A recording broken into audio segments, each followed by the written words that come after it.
Boa noite a todos e a todas.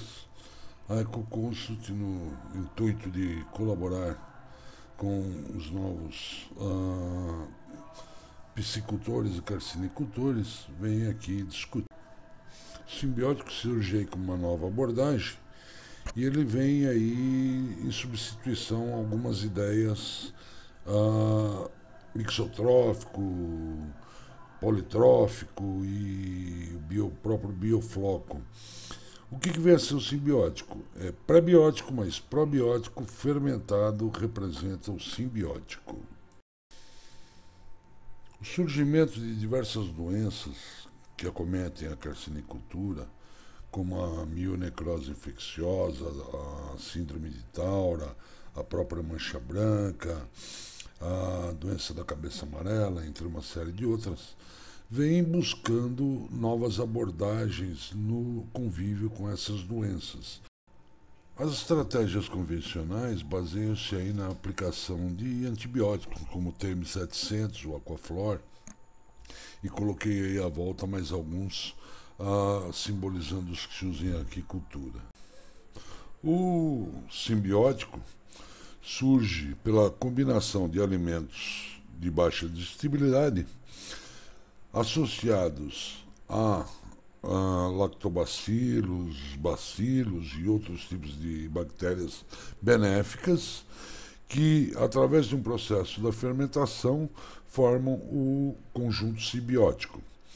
No caso da carcinicultura e da piscicultura, nós estamos utilizando como prebiótico o farelo de arroz, sendo que é o que tem trazido melhores resultados aí nos experimentos práticos realizados.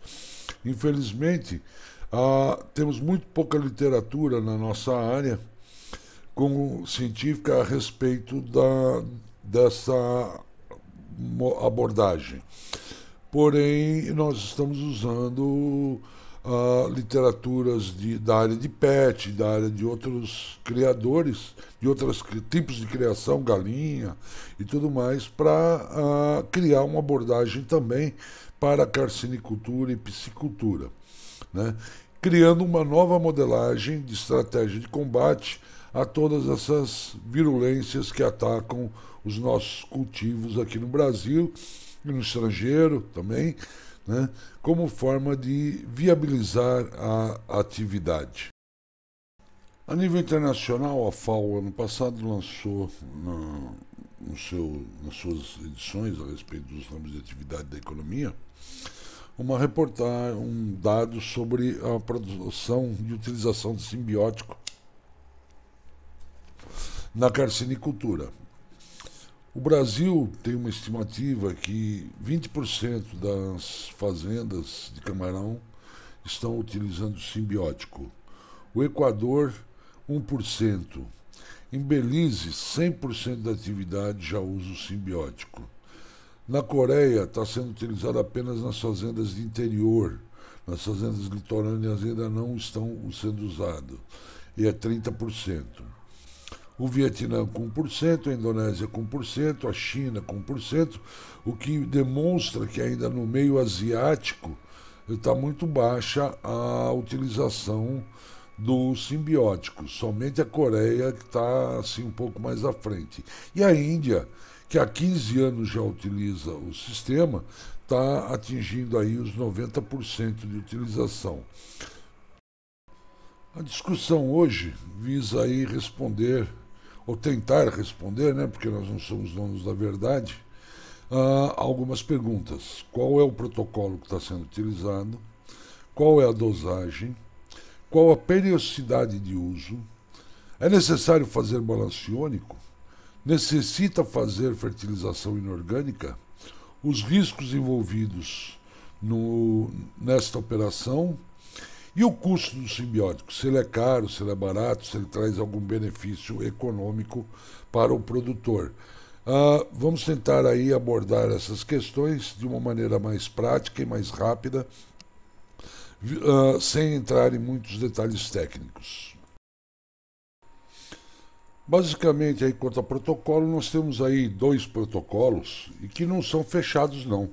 Eles podem variar bastante dentro daquilo que se propõe, que é o protocolo indiano, que usa farelo de arroz sem óleo, açúcar mascavo, farinha de amendoim, que é uma oleaginosa, fermento, água limpa e fermentação aeróbica por 48 horas.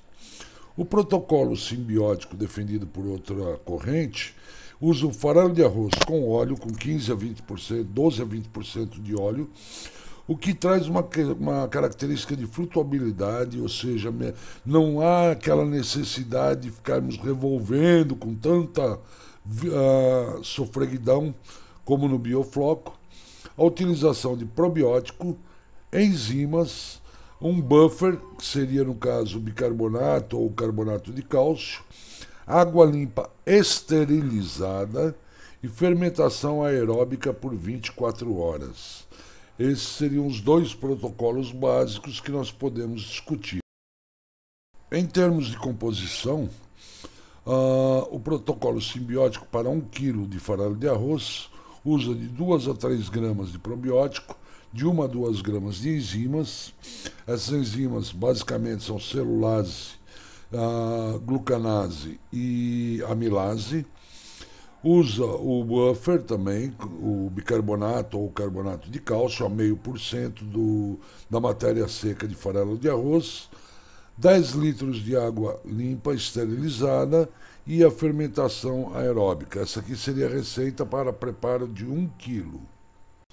Aí cabe uma pergunta, esse protocolo é fixo ou ele pode ser adaptado às situações de emergência que ocorrem, como picos de nitrito, picos de amônia?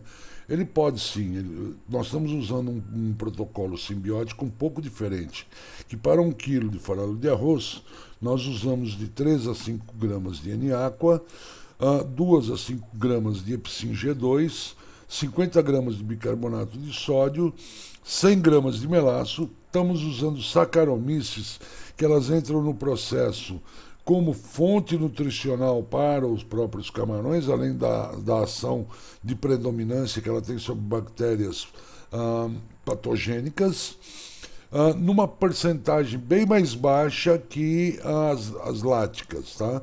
Porque nós queremos sempre a predominância das lácteas. Então vai de 0,7 a 2 gramas no máximo.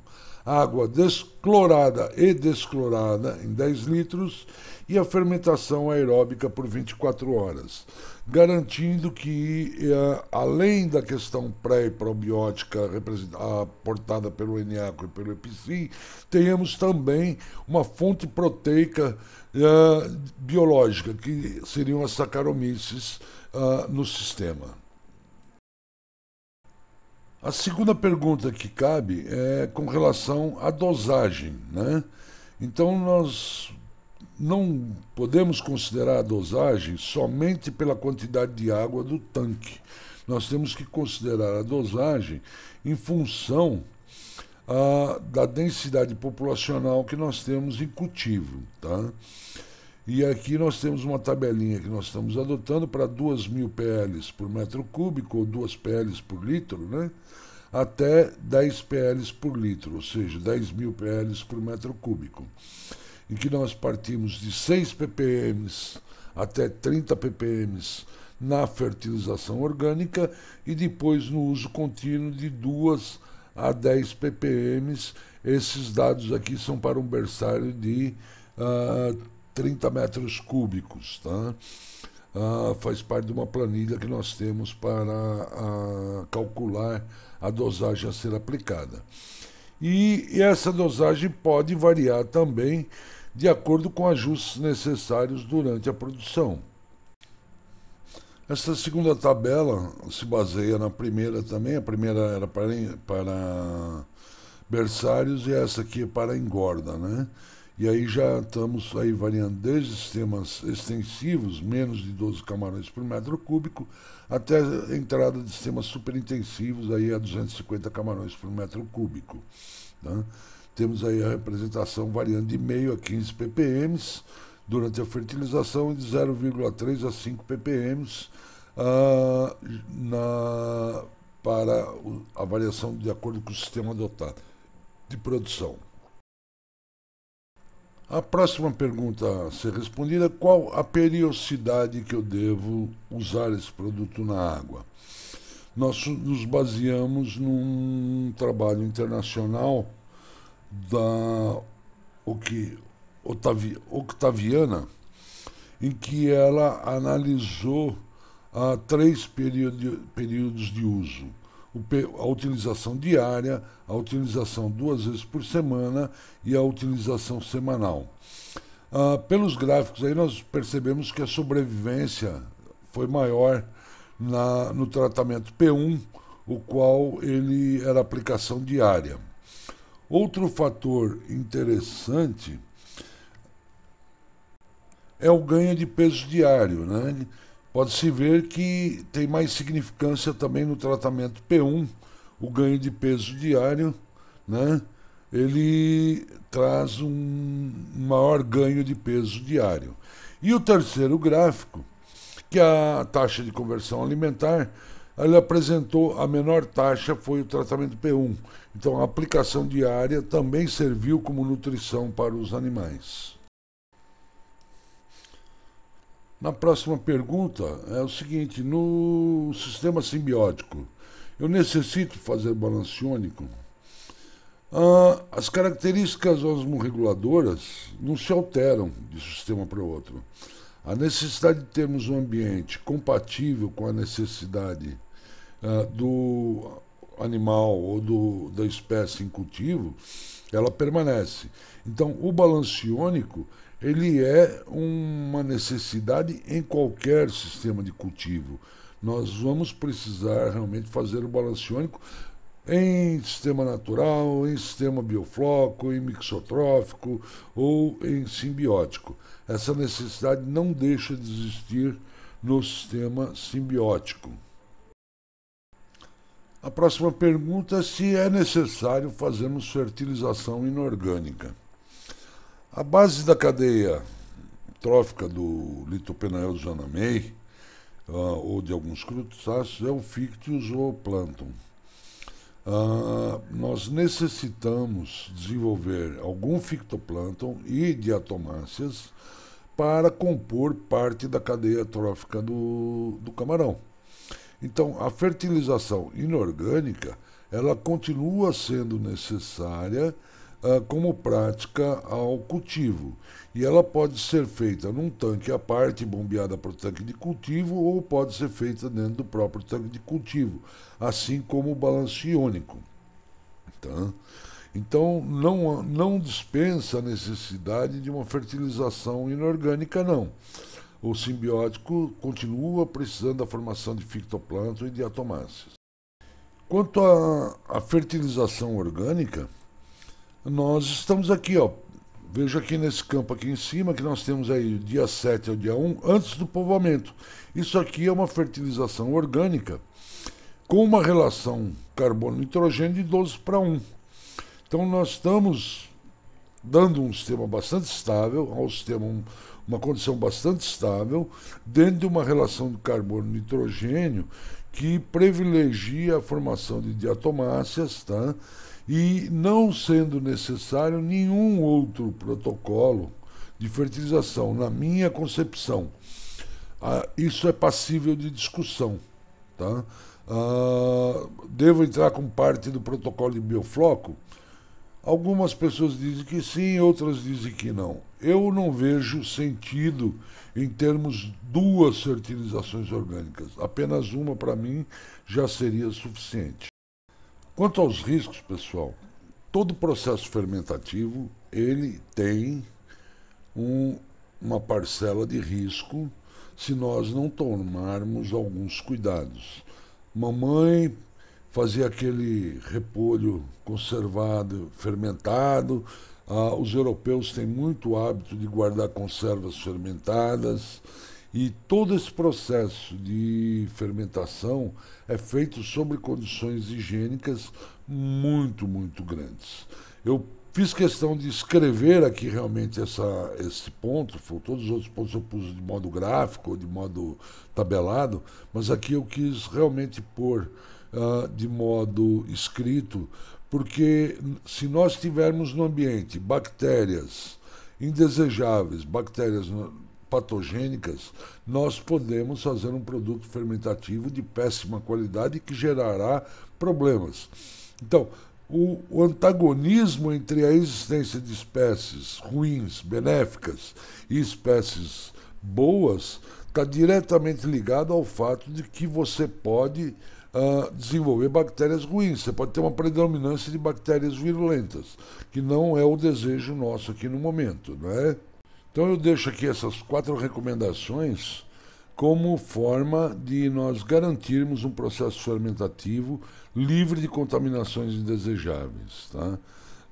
Por exemplo, na fermentação de vinho é usado até metabisulfito de potássio para matar as bactérias aeróbicas. Ou seja, o metabisulfito tira o oxigênio do mosto, né? E sem a presença de oxigênio, essas bactérias acabam morrendo. É uma medida profilática. A última questão é a parte de custo do simbiótico, né? Em média, temos aí uma tabela com os preços internacionais do farelo de arroz, aí variando aí de 0,20 a 0,40, né? E o Brasil, infelizmente, está no grupo dos mais caros, né? Então, tudo custo Brasil, chamado custo Brasil. Mas, em geral, o custo de produção, o simbiótico, onera o custo de produção por quilo de camarão produzido em 20 centavos, o que é significativamente baixo em relação a um uso pesado de pré e probióticos praticado no biofloco. Tá? Há uma redução de custo até pela própria redução de utilização de pré e probióticos em quantidades mais massivas, né? Você usa ele com quantidades mais delicadas, mas vai poder haver momentos em que você vai ter a necessidade de entrar com biorremediadores para quebrar algum pico de amônio, algum pico de nitrito, alguma oscilação de pH, ou coisa assim no gênero, você vai ter que tomar uma ação com algum biorremediador, mas em geral tem um custo aí bem menor.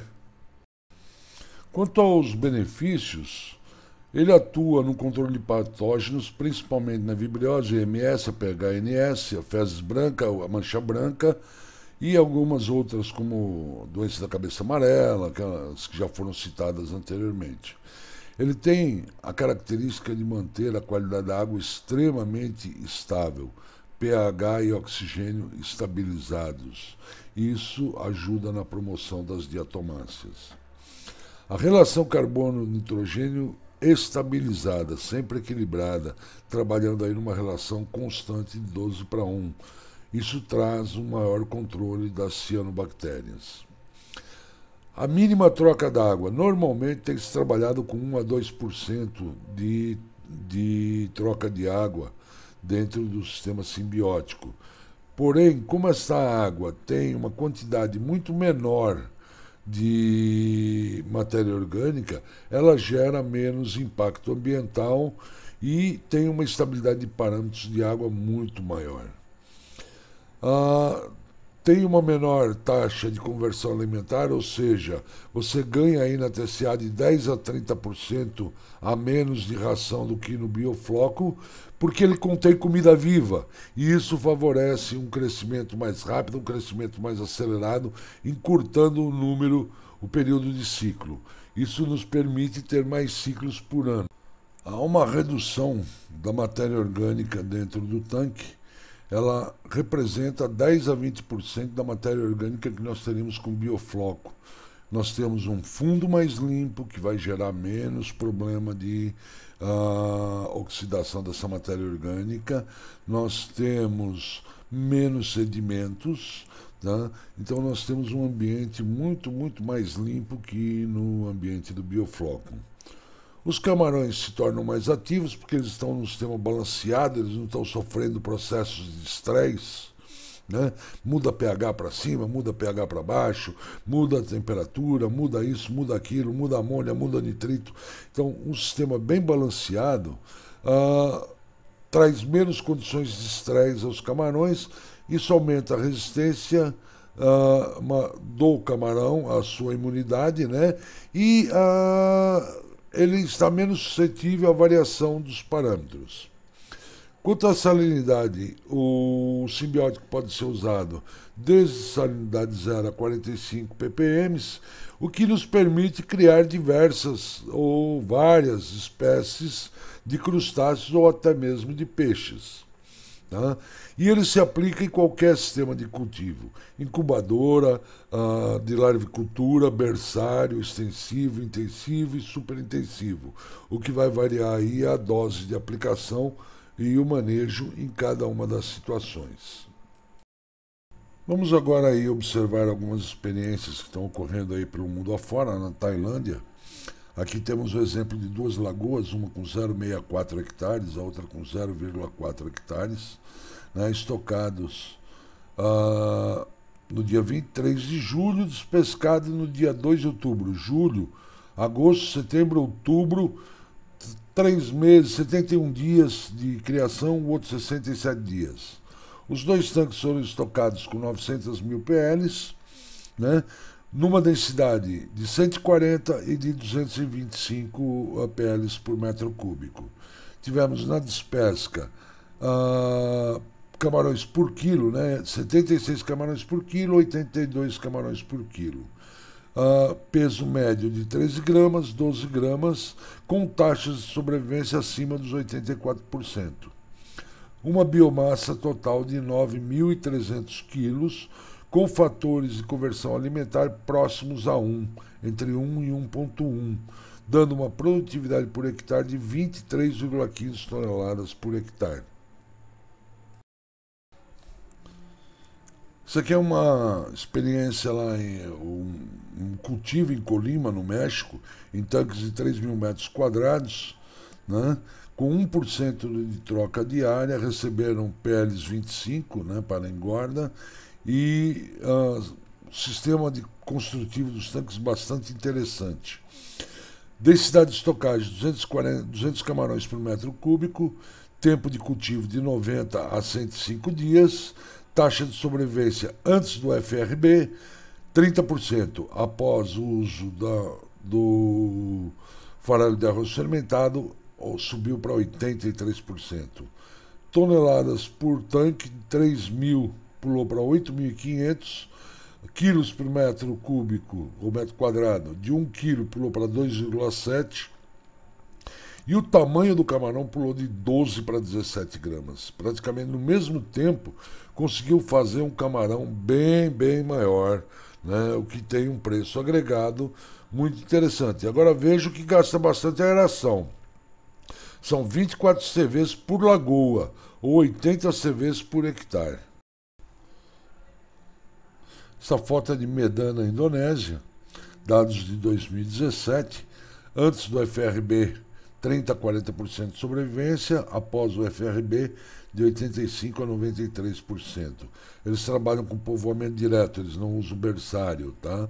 Cultivo de 100 e 120 dias, peso de despesca 22 gramas antes, 26 gramas depois. A densidade de estocagem foi as mesmas 100 camarões por metro. Estão usando os mesmos 20 CV por lagoa, né? Ou cada tanque tem 5.000 metros quadrados, portanto meio hectare, então eles já estariam usando 40 HPs por tanque, tá? E justificam essa melhor sobrevivência em função de menos ocorrência de fezes brancas, EMS e NP. Eles usam 3 ppm de farelo de arroz fermentado a cada 2 dias e fazem sifonagens diárias pelo dreno central. Essa sifonagem diária ajuda na remoção. Nesta foto é muito interessante reparar a tonalidade da água. Não é uma água extremamente pesada, é uma água bastante leve, né? É uma água com boa... É clara, uma água clara, não é uma água escura e extremamente densa. Esse caso aqui é na Índia, né? Eu acho que aqui é interessante reparar o declive que eles fazem para o dreno central, né? Bastante acentuado, tem quase a altura de uma pessoa aí, né? São tanques de 0,7 hectares, 7.000 metros quadrados. A sobrevivência aumentou de 50% para 95% e eles passaram a trabalhar com uma densidade de 50 e levaram para 60, tá? Com melhoria no peso de despesca. O fator de conversão alimentar caiu de 1,8 para 1,2 e eles estão usando o FRB, o farelo de arroz fermentado, numa taxa diária de 3 ppm. Coreia do Sul, em tanques Raceway, tá? A sobrevivência aumentou de 45% para 71%, a densidade de estocagem aumentou de 220 para 300, o peso de despesca praticamente continuou o mesmo, 19 para 20 gramas, só que a produtividade aumentou muito, de 1,8 quilos por metro quadrado, eles passaram para 4,2 quilos, quase 3 vezes, né? Ou 2 vezes e meia. Né?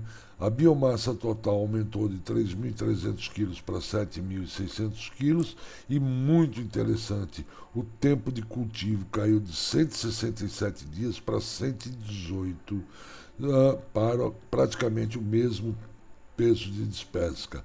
A conversão alimentar caiu de 1,6 para 1,4. Isso é sistema Raceway. Na mesma propriedade, duas fotos aqui comparando um sistema em simbiótico do lado esquerdo com um sistema biofloco do lado direito. Vejam bem que a quantidade de matéria orgânica presente no biofloco é muito mais alta, a densidade da água não tem a limpeza, não tem a leveza que tem no simbiótico, né? Como é que eu sei se meu sistema simbiótico está funcionando corretamente? Primeiro, medindo a turbidez. Você vai usar o disco de SEC, que vai ter que dar uma profundidade de 30 a 50 centímetros de visualização no disco de SEC. O que equivale no cone de Wim-Hof a nós termos menos de 1 ml por litro de sólidos sedimentáveis. Tá? Um segundo procedimento é a análise de víbrios. Isso aí o produtor vai ter que se habituar a fazer na propriedade ou mandar fazer fora. Mas a contagem de víbrios das colônias verdes e amarelas tem que ser mantida sob controle. E isso temos alguns recursos para fazê-lo. O pH não pode variar entre manhã e tarde. A variação máxima diária do pH é de 0,2 a 0,3. Variando mais que isso já indica alguma estabilidade. E o oxigênio é extremamente estável. Nós temos um baixo nível de fitoplâncton. Então, quando você tem um baixo nível de fitoplâncton, você não tem a realização de fotossíntese de dia e respiração à noite. Essa diferença ela diminui com menor quantidade de fitoplâncton. Então você vai ter uma melhor estabilidade, o oxigênio vai se comportar mais estável durante as diversas horas do dia. A coloração é de marrom esverdeado a marrom dourado. A contagem de cianobactérias, que é outro procedimento que o produtor vai ter que aprender, vai ficar abaixo de 5%. E nós temos que ter presença de copépodes, rotíferos, anfípodes e alguns vermes. Tá? Isso se faz necessário dentro do sistema e está na hora de irmos para a prática. Temos aí alguns produtores, 2 produtores que já utilizam, que nós assistimos. Estamos para introduzir o 3º produtor com o sistema e estamos tendo algum sucesso nesse sistema, tá? Algumas melhorias, pelo menos a facilidade de poder dormir à noite que o biofloco não nos dá.